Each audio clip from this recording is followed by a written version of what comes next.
आज मैं बात कर रहा हूं अपवर्तनांक, जिसे हम रिफ्रैक्टिव इंडेक्स कहते हैं। सबसे पहले अपवर्तनांक अगर आपको ध्यान है, ये आया था स्नेल के नियम में। और स्नेल का नियम क्या है? अपवर्तन से संबंधित नियम है। मैंने आपको शॉर्ट में बता दे रहा हूं। आपतन कोण की ज्या और अपवर्तन कोण की ज्या का जो अनुपात होता है वो हमेशा क्या रहता है? कांस्टेंट रहता है। यानी sine I upon sine R बराबर कांस्टेंट।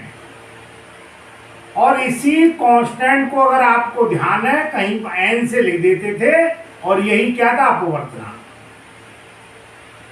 आपको याद आ रहा होगा।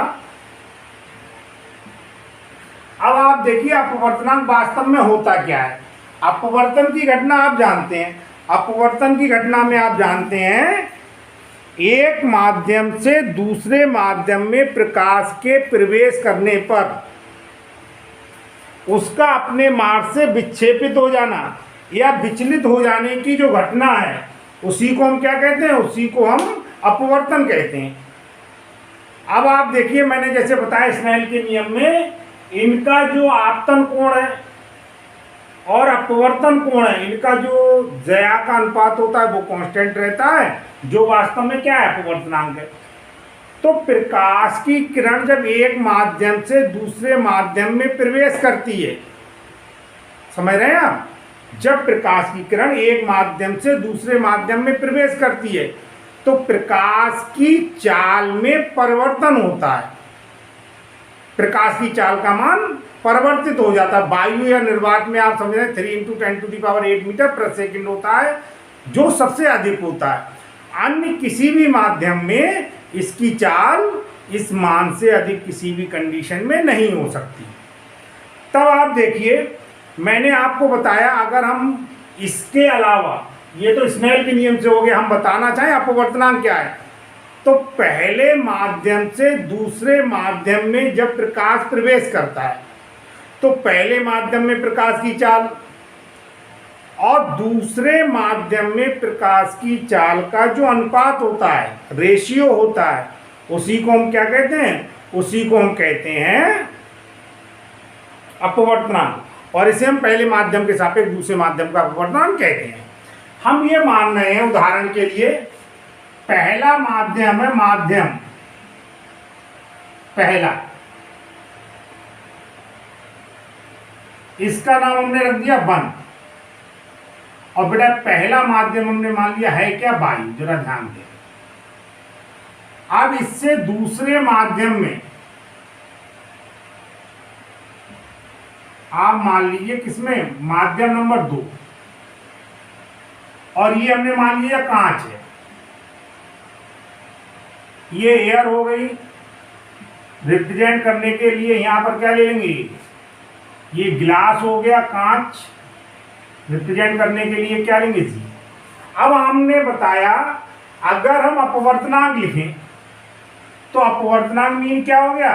पहले माध्यम के सापेक्ष दूसरे माध्यम का अपवर्तनांक। इसे हम क्या कहेंगे? 1n2। और 1n2 बराबर क्या हो जाएगा? पहले माध्यम में प्रकाश की चाल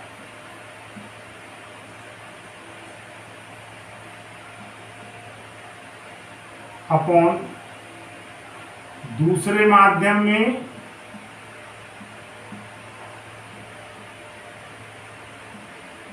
प्रकाश की चाल। समझने का प्रयास करें, कोशिश करें, आपको 100% समझ में आ जाएगा, ऐसा मेरा विश्वास है और आपका भी विश्वास होना चाहिए। तो 1n2 बराबर मैंने आपको बताया, 1n2 का मतलब है पहले माध्यम के सापेक्ष दूसरे माध्यम का अपवर्तनांक। क्योंकि जब हम अपवर्तनांक की बात करते हैं, अपवर्तन की बात करते हैं, तो एक माध्यम से दूसरे माध्यम में प्रकाश की किरण प्रवेश करती है। अब देखिए, पहले माध्यम में प्रकाश की चाल मान लीजिए हमने पहले माध्यम में क्या मान ली? v1। और दूसरे में क्या मान ली? v2। तो ये अपवर्तनांक हो गया। अब जैसे हम इस उदाहरण को लेके देखें, जैसे मान लीजिए वायु से कांच में जा रही है, तो हम क्या लिखेंगे? A and G। A for air, G for glass. पहले माध्यम के लिए लिखेंगे हम वायु में प्रकाश की चाल, वायु में प्रकाश की चाल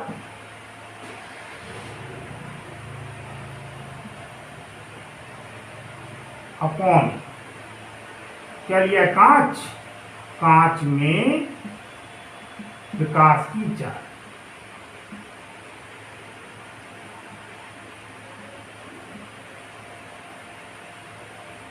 कांच में प्रकाश की चाल अगर हम रिप्रेजेंट करना चाहें तो वायु में कांच की चाल मान लीजिए क्या होता है, वायु में प्रकाश की चाल c मान लेते हैं, c स्पीड ऑफ लाइट, और हम मान लें कांच में प्रकाश की चाल क्या है, v है। तो ANG बराबर क्या हो गया, C/V हो गया। इस तरीके से हम अपवर्तन निकाल सकते हैं। मात्रा कोई होगा नहीं क्योंकि सेम राशि जो है उनका रेशियो है। अगर आप थोड़ा सा और मैं आपको बता दूं, अगर हम वायु के सापेक्ष कांच का अपवर्तनांक निकालना है, ठीक है, उसका ये फार्मूला है। अगर हम उल्टा चले यानी प्रकाश की किरण ऐसा भी हो सकता है कि कांच से वायु में जा रही हो। अगर प्रकाश की किरण कांच से वायु में जा रही है तो यही वाला फार्मूला देख लीजिए, यही वाला फार्मूला फिर क्या हो जाएगा, उल्टा हो जाएगा। कैसा हो जाएगा, उल्टा। यानी अगर इसे हम लिखेंगे GNA, तो GNA का मतलब हो गया कांच के सापेक्ष वायु का अपवर्तनांक, तो ये बराबर हो जाएगा कांच में प्रकाश की चाल अपॉन उल्टा वायु में प्रकाश की चाल। आप ऐसे समझ सकते हैं, और समझना चाहें जैसे हमने निकाला, उदाहरण के लिए मैं आंकिक रूप में समझा रहा हूं। जैसे ANG बराबर हमारे पास 1/2 है, कितना 1/2, और हमें निकालना GNA, तो पहले ये हो जाएगा 1/ANG, आंकिक मान 1/1/2 बराबर कितना हो जाएगा। हालांकि बहुत ज्यादा इसका उपयोग नहीं है, फिर भी मैंने आपको समझाने के लिए बता दिया। एक माध्यम के सापेक्ष दूसरे माध्यम का जो अपवर्तनांक होता है, अगर उसका व्युत्क्रम ले लें तो दूसरे माध्यम के सापेक्ष पहले माध्यम का अपवर्तनांक आपको पता चल जाएगा। प्रकाश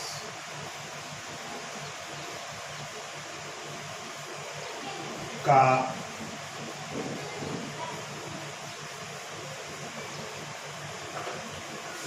अपवर्तन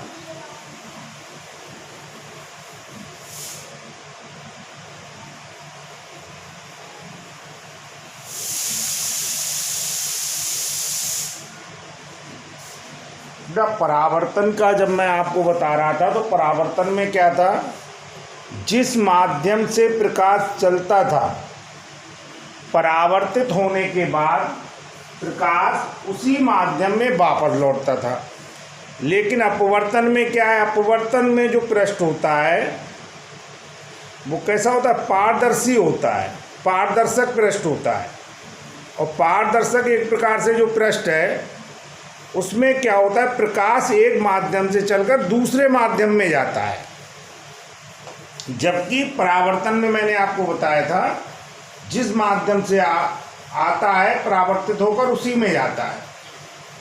तो देखिए प्रकाश के परावर्तन का क्या है, हम बता सकते हैं, जब कोई प्रकाशीय किरण एक माध्यम से दूसरे माध्यम में प्रवेश करती है तो वह अपने मार्ग से कुछ क्या होती है, विचलित हो जाती है। इसी घटना को हम क्या कहते हैं, इसी घटना को प्रकाश का अपवर्तन कहते हैं। प्रकाश के अपवर्तन से संबंधित दो नियम हैं जो मैं आपको बता रहा हूँ। देखिए उसे समझने के लिए सबसे पहले आप देखें,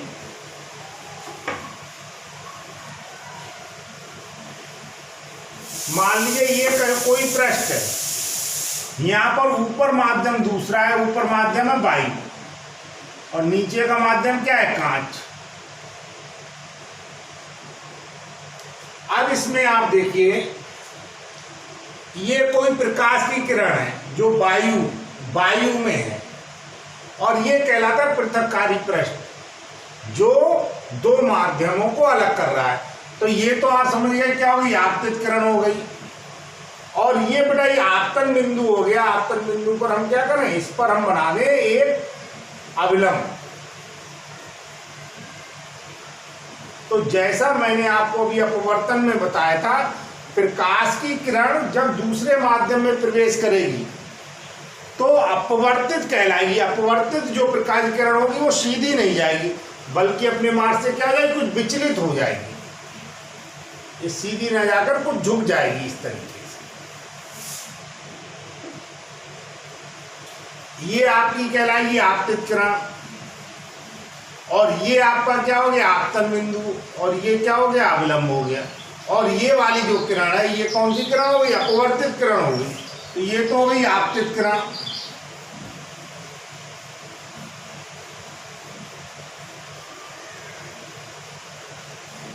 ये हो गई अपवर्तित किरण।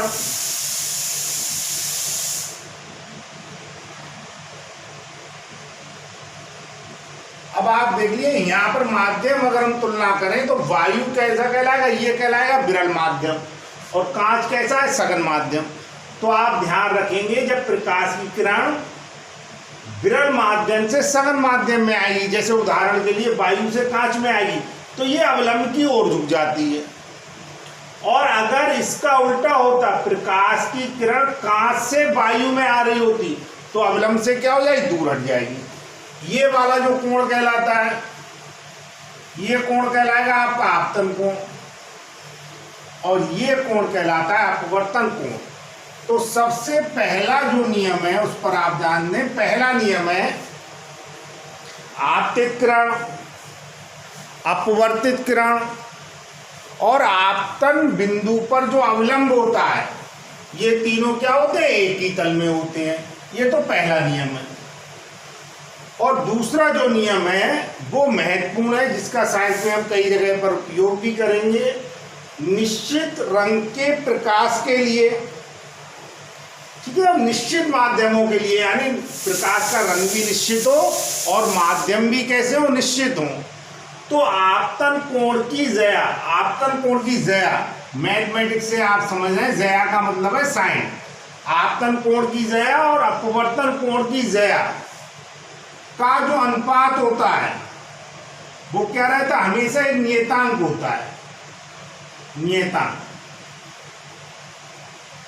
तो sine I upon sine R equal to क्या हो गया, कांस्टेंट हो गया, ये नियतांक हो गया। और ये जो नियतांक होता है, इस नियतांक को हम कहते हैं अपवर्तनांक। और एक प्रकार से हम कह सकते हैं अपवर्तनांक को और डिटेल में अगर हम देखें, सामग्री हम भेजेंगे, अपवर्तनांक को आप पढ़ लेंगे पाठ सामग्री में। अपवर्तनांक ये हो गया जैसे वायु से कांच में आ रही है, तो बेटा ये कहलाता है आपका जो कांस्टेंट होता है sine I upon sine R, ये हो गया अपवर्तनांक एन, अपवर्तनांक।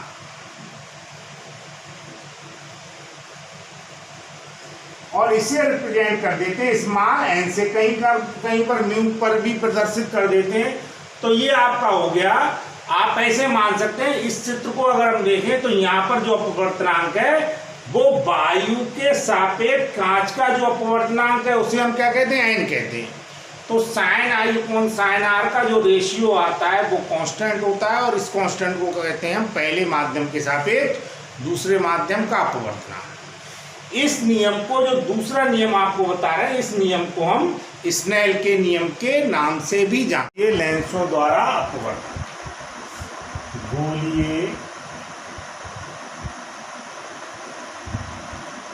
लेंसों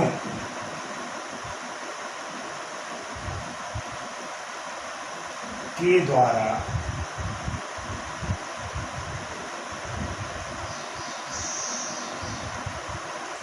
अपवर्तन।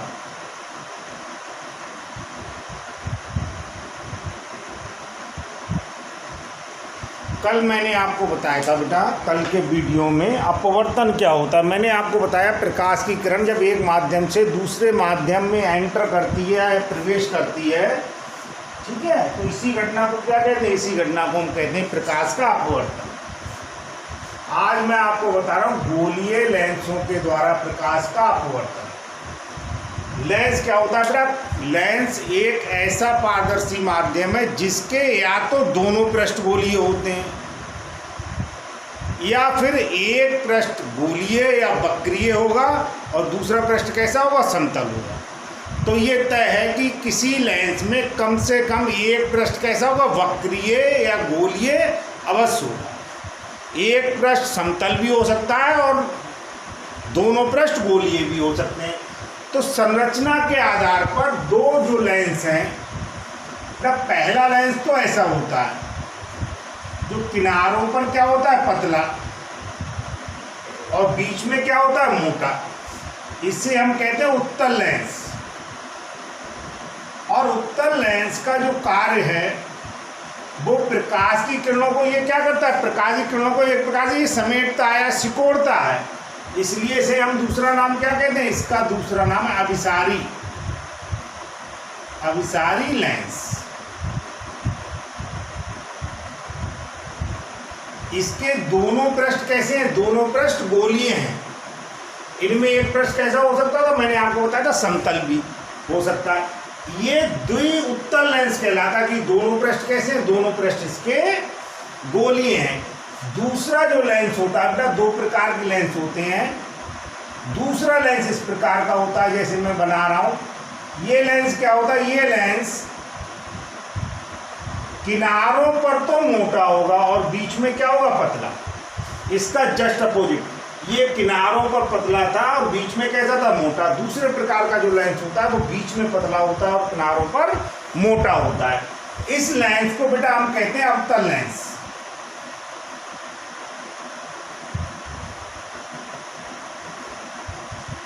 ये प्रकाश की किरणों को क्या करता है, फैलाने का काम करता है। तो इसे हम क्या कहते हैं, अपसारी लेंस भी कहते हैं, अपसारी लेंस, अपसारी लेंस। इसे इंग्लिश में अगर चाहे इसे कॉन्वेक्स कहते हैं उत्तल को, और इसे क्या कहते हैं, अवतल लेंस को कहते हैं कॉनकेव लेंस। एक कॉन्वेक्स कहलाता है और दूसरा क्या कहलाता है, कॉनकेव कहलाता है। अब देखिए, जिस प्रकार से दर्पण में मैंने आपको कुछ परिभाषाएं बताई थी, इसी प्रकार से कुछ परिभाषाएं मैं आपको इसमें बता रहा हूँ, जरा देखने का प्रयास करें। अगर हम ये मान लीजिए, इस पर दिखा, थोड़ा ध्यान दें, एक लेंस का उदाहरण लेके, इसका पहला वाला भाग है, जैसे ये मान लीजिए हमने ये बीच में कट है,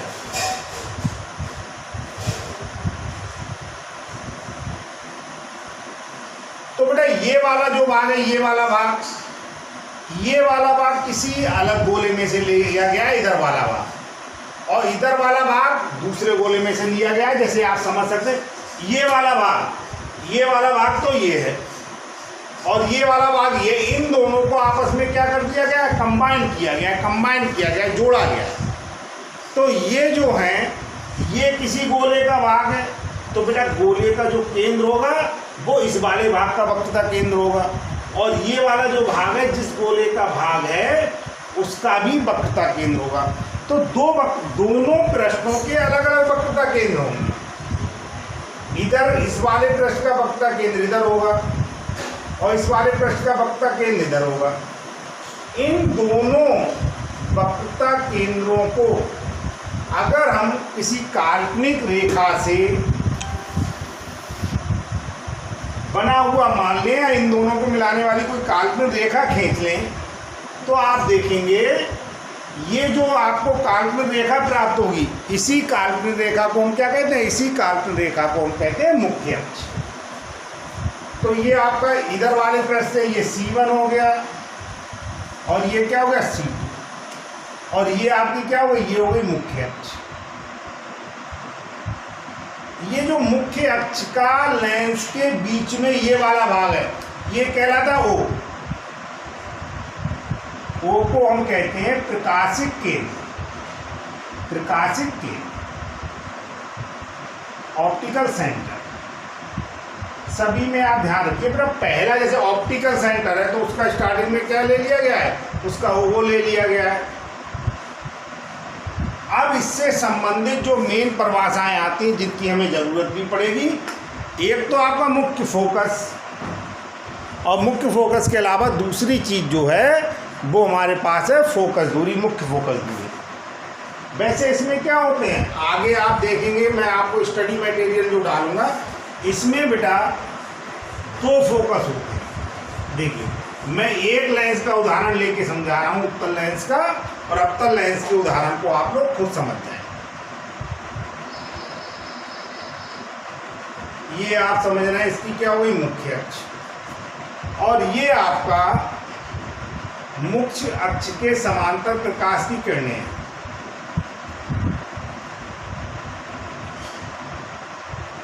स्केल का भी मैं प्रयोग कर रहा हूं जिससे आपको चित्र देखने में भी अच्छा लगे। ये मुख्य अक्ष के समांतर क्या होंगे, ये मुख्य अक्ष के समांतर होंगी प्रकाश की किरण। तो मुख्य अक्ष के समांतर चलने वाली प्रकाश की किरणें लेंस से अपवर्तन के बाद एक निश्चित बिंदु पर जाकर क्या होती है, एकत्रित होती हैं, या हम कह सकते हैं एक निश्चित बिंदु से होकर क्या है गुजरती हैं।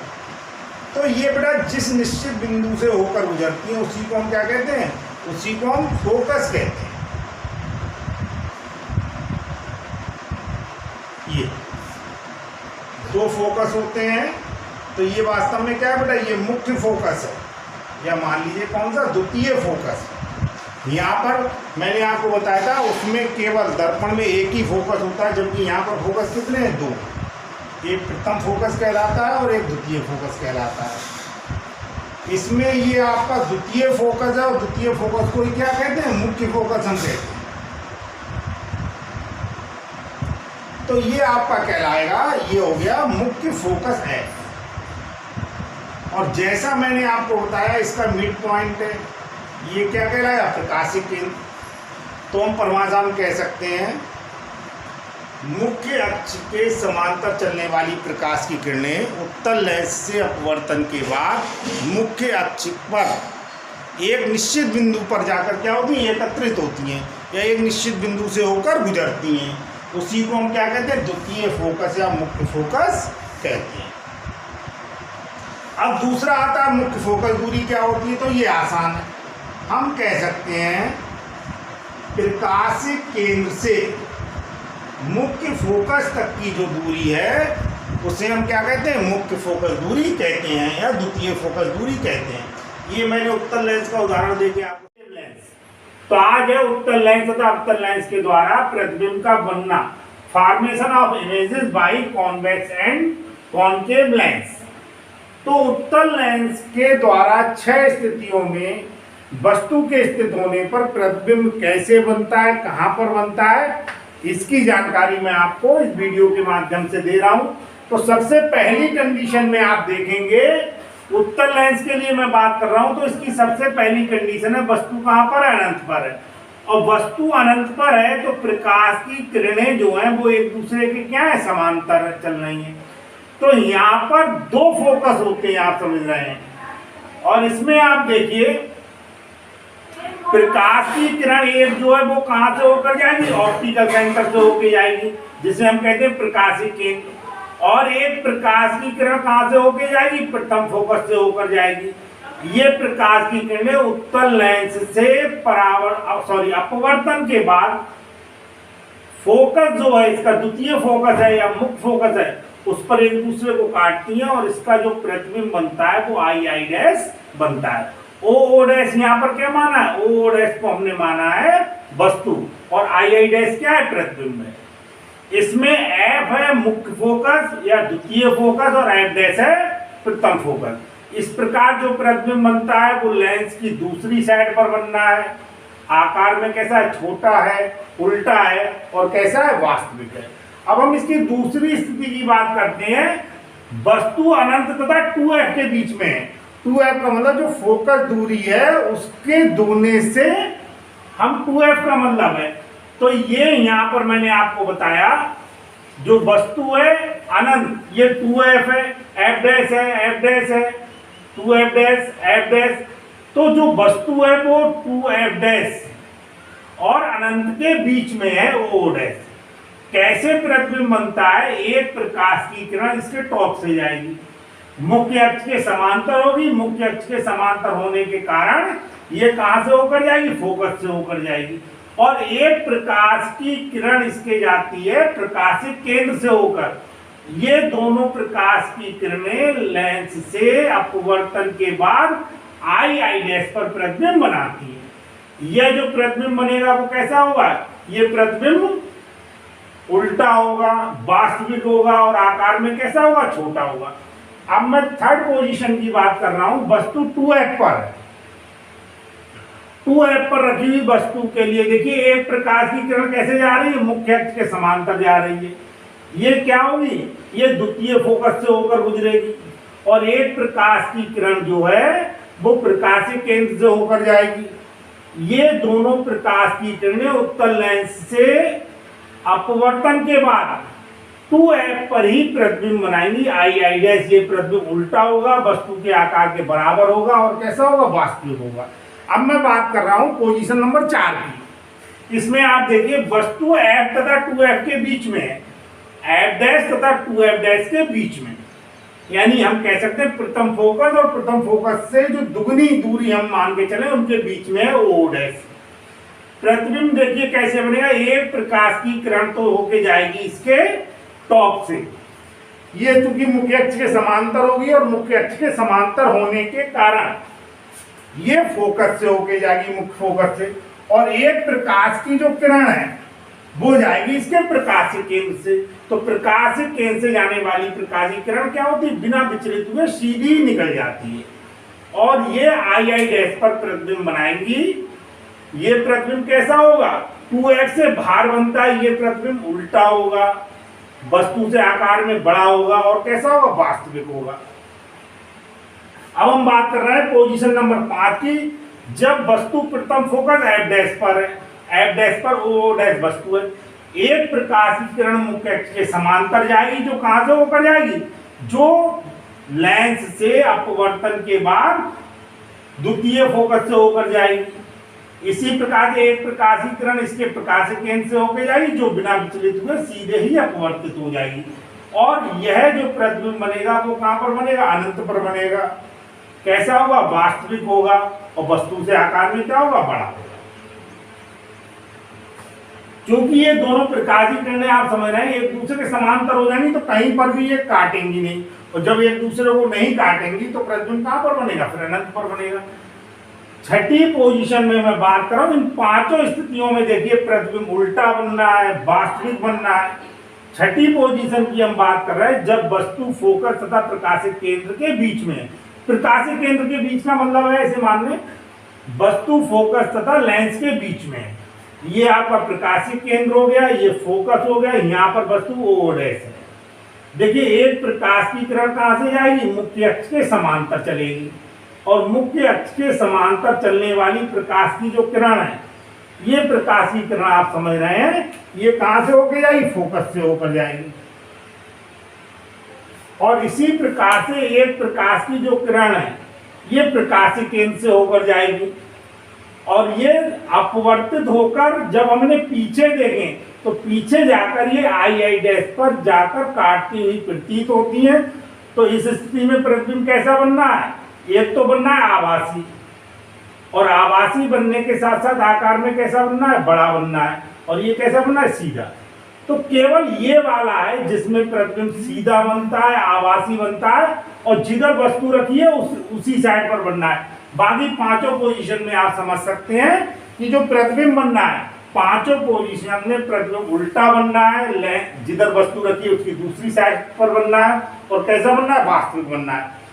अब मैं आपको यहाँ पर 6 पोजीशन के बाद आगे जब हम बढ़ रहे हैं तो हम बात कर रहे हैं यहाँ पर अवतल लेंस में। तो अवतल लेंस में 2 स्थितियां होती हैं जिनमें वस्तु के स्थित होने पर प्रतिबिंब बनता है। एक तो वस्तु अनंत पर है। देखिए वस्तु अनंत पर है तो वस्तु के अनंत पर होने पर प्रकाश की जो किरणें हैं वो मुख्य अक्ष के कैसे चल रही? समांतर चल रही है, और समांतर चलने के बाद जब ये अवतल लेंस से अपवर्तित होती हैं तो अपवर्तित होने के बाद यह एक निश्चित बिंदु से आती हुई प्रतीत होती हैं। तो वस्तु अगर अनंत पर होती है तो प्रतिबिंब कहां पर बनता है? प्रतिबिंब बनता है प्रथम फोकस पर। प्रतिबिंब कैसा होता है, आभासी होता है, और कैसा होगा, सीधा होगा, और आकार में भी कैसा होगा, आकार में भी होगा छोटा। अब इसकी सेकंड कंडीशन की बात करें, जब वस्तु अनंत और लेंस के प्रकाशिक केंद्र के बीच में, एक स्थिति ये होती है, दूसरी स्थिति ये है। इसमें आप देखिए वस्तु क्या ओ डैश है, तो एक प्रकाश की किरण मुख्य अक्ष के समांतर चल रही है, और मुख्य अक्ष के समांतर चलने वाली प्रकाश की किरण अवतल लेंस से अपवर्तन के बाद इसके एक निश्चित बिंदु, जिसे हम प्रथम फोकस कहते हैं, उससे आती हुई प्रतीत होती है। एक प्रकाश की किरण जो है वो इसके प्रकाशिक केंद्र से बिना विचलित हुए अपवर्तित हो जाती है। तो ये दोनों जहां पर काटती हैं, आई डैश प्रतिबिंब बनता है, ये आप समझ लें प्रकाशिक केंद्र और प्रथम फोकस के बीच में बनता है। प्रतिबिंब कैसा होता है, आभासी होता है। आभासी होने के साथ साथ क्या होता है, वस्तु के आकार का छोटा होता है और सीधा होता है। तो ये मैंने आज आपको बताया है कि किस प्रकार से उत्तल लेंस और अवतल लेंस के द्वारा प्रतिबिंब, सूत्र तथा आवरण। अगर आपको इसी चैप्टर में दर्पण के बारे में पता है तो उसमें क्या था, दर्पण सूत्र तथा आवर्तन, तो उसी से लगभग आप मान सकते हैं मिलता जुलता ही है। तो सबसे पहले आप देखिए चिन्ह लगाने की जो परिपाटी है, जो मैंने दर्पण में बताई थी, लगभग वैसी ही रहेगी। अगर वस्तु हमेशा दर्पण के भी इधर रखी होती है और लेंस के भी इधर रखी होती है, तो यहां से जो वस्तु होती है, वस्तु तक की जो दूरी होती है कहां से होगी, यहां से होगी वक्रता केंद्र से, सॉरी यहां पर होगी प्रकाशिक केंद्र से, और ये प्रकाशिक केंद्र से वस्तु तक की जो दूरी है वो u कहलाती है। और u का मान हर कंडीशन में, चाहे आपका दर्पण हो चाहे लेंस हो, और कोई भी दर्पण हो दोनों में से, और कोई भी लेंस हो, u का मान हमेशा क्या होता है, ऋणात्मक। अब जो प्रतिबिंब है, प्रतिबिंब तक की दूरी क्या कहलाती है, प्रतिबिंब तक की दूरी कहलाती है v। पहले ही मैंने आपको बताया, ये कहलाती है v। तो बेटा v का जो मान है, इधर वाली जो दूरियां, इस साइड वाली जो दूरियां हैं, इसे ध्यान रखो, जनरली आपको याद रही आसानी, इस साइड वाली दूरियां जो हैं वो आपकी होती हैं ऋणात्मक, और इस साइड वाली दूरियां क्या होती हैं, धनात्मक होती हैं। v का मान अगर प्रतिबिंब इस साइड पर बनना है तब तो होगा धनात्मक, और प्रतिबिंब इस साइड पर भी बन सकता है, अगर इस साइड पर होगा तो v का मान क्या होगा, ऋणात्मक। तो लेंस सूत्र है, उसमें हम लेंस की फोकस दूरी, लेंस के प्रकाशिक केंद्र से वस्तु तक की दूरी, और लेंस के प्रकाशिक केंद्र से प्रतिबिंब तक की दूरी में संबंध बताते हैं। तो इसमें फार्मूला लगाते हैं 1/f equal to 1/v minus 1/u। केवल चेंज किसका है, चिन्ह का है, उसमें यहाँ पर क्या होता था, प्लस। तो ये हमारा फार्मूला लेंस का है, 1/f बराबर 1/v माइनस 1/u। अब अगली चीज इसमें क्या आती है, आवर्धन। आवर्धन बिल्कुल उसी से मैंने आपको जैसे पहले बताया है, वही चीज आवर्धन में है। आवर्धन में मैंने आपको बताया, कोई वस्तु है, वस्तु से प्रतिबिंब का आकार कितना बढ़ जाता है या कितना घट जाता है, वही चीज क्या है, आवर्धन है। तो यहाँ पर आप देखिए, आवर्धन इस बात को प्रदर्शित करता है कि वस्तु की तुलना में किसी का जो प्रतिबिंब है वो कितना बड़ा है या कितना छोटा है। तो किसी लेंस के लिए आवर्धन हम निकालेंगे तो एम क्या है, आवर्धन है एक प्रकार से, आवर्धन। तो एम बराबर, आवर्धन बराबर क्या होता है, प्रतिबिंब की ऊंचाई।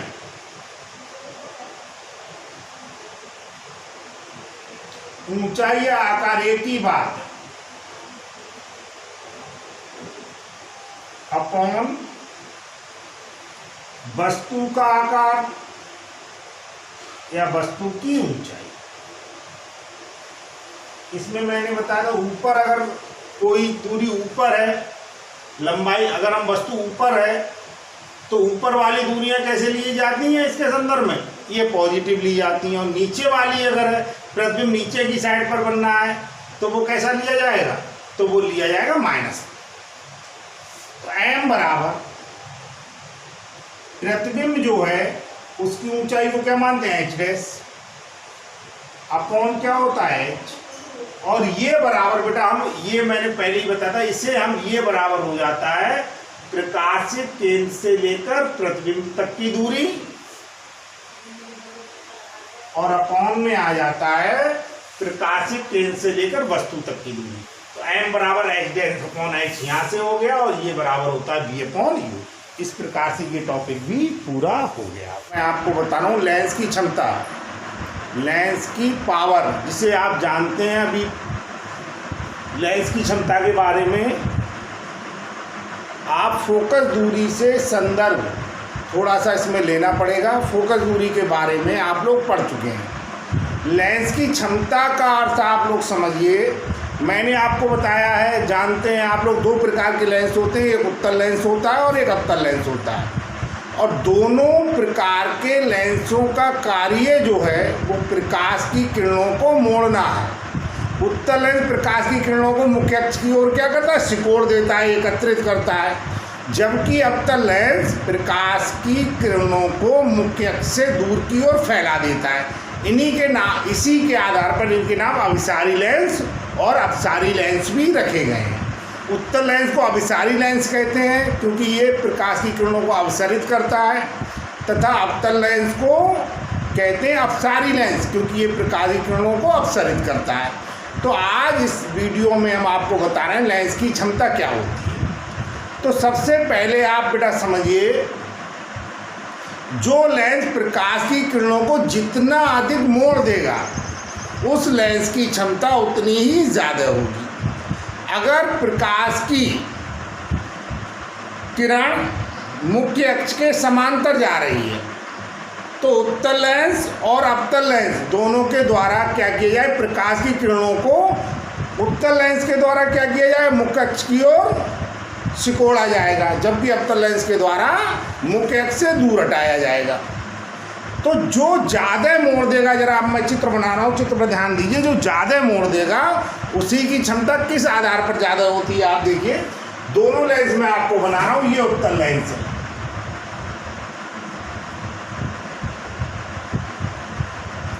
और ये बड़ा दूसरा मैंने बनाया है अवतल लेंस। स्केल का मैं प्रयोग कर रहा हूँ जिससे लाइन सीधी खिंच जाए और आपको देखने में भी सुंदर लगे। इसमें आप देखिएगा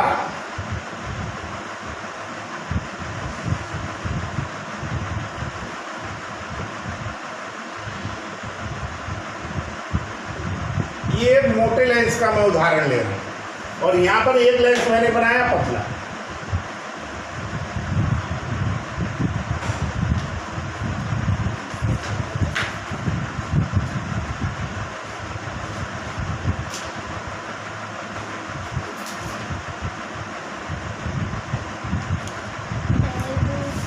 ये प्रकाश की किरणों को क्या करेगा, ज़्यादा मोड़ देगा, यानी प्रकाश की जो किरणें हैं इस लेंस के द्वारा ये पहले मुख्य अक्ष पर ये पहले ही जाकर फोकस हो जाएंगी। ऐसे अगर हम अवतल लेंस में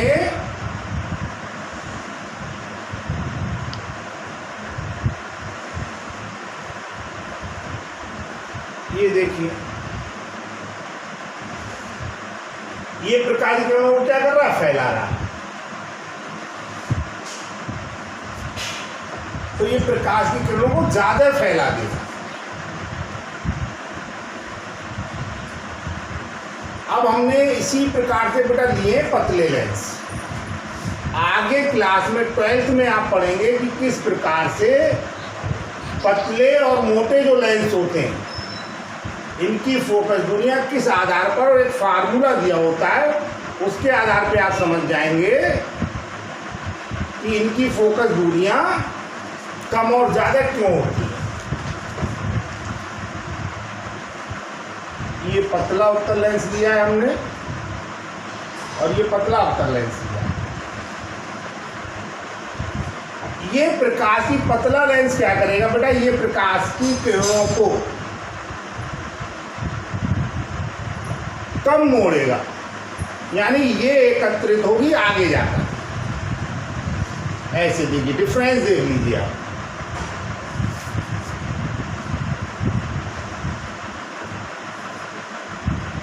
अगर हम फोकस दूरी की परिभाषा से देखें तो यहाँ पर फोकस दूरी, इस लेंस की फोकस दूरी ज़्यादा होगी और इस लेंस की फोकस दूरी क्या होगी, कम होगी।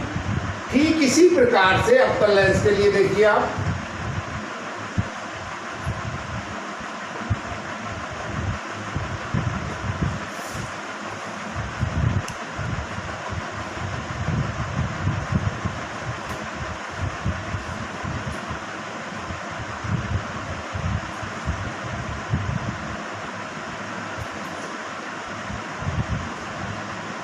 अवतल लेंस में आप देखें ये प्रकाश की किरणों को क्या करेगा, ज्यादा फैलाएगा। ये डिफरेंस आपको पता चल जाएगा। ये इसी वजह से मैं चित्र बना रहा हूं, चित्रों को देख लीजिए आप।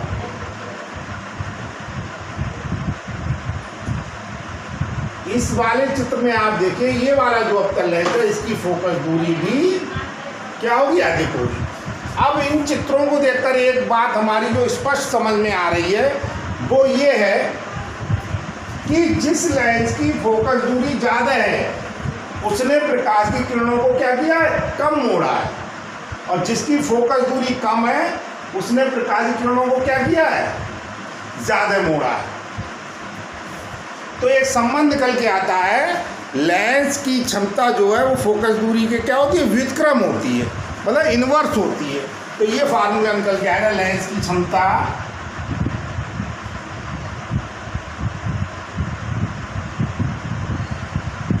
ये होती है बेटा 1/, फोकस दूरी की।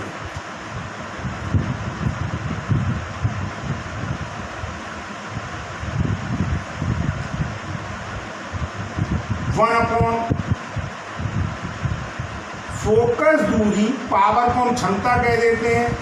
अगर फोकस दूरी मीटर में है तो बेटा ये हो जाएगा 1/f, फोकस दूरी मीटर में। और यह बेटा अगर सेंटीमीटर में है तो P बराबर हो जाएगा 100/f। f का मान किसमें, सेंटीमीटर में।